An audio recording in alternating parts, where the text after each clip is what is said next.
Everybody, I like to say that we must recognize the life force.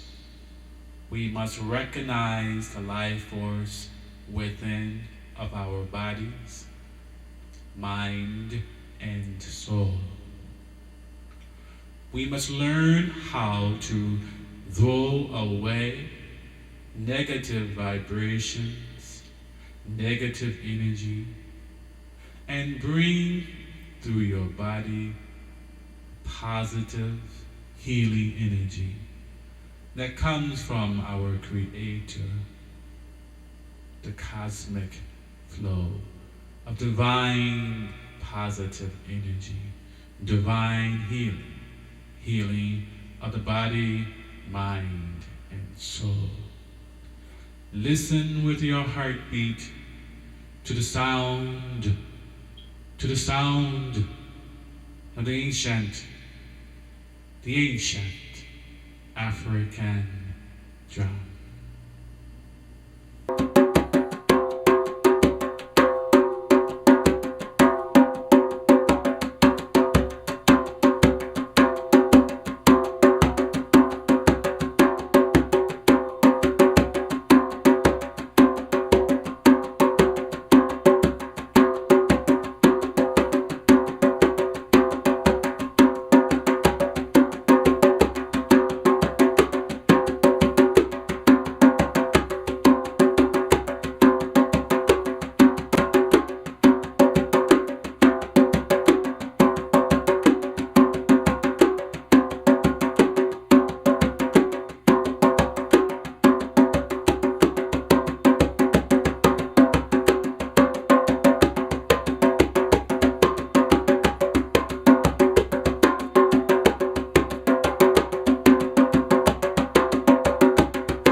No more negativity, no more violence. We must stop the violence in our communities and especially in our homes. We must learn how to come together as family. Listen to the sound. Listen to the sound of the ancient African drum.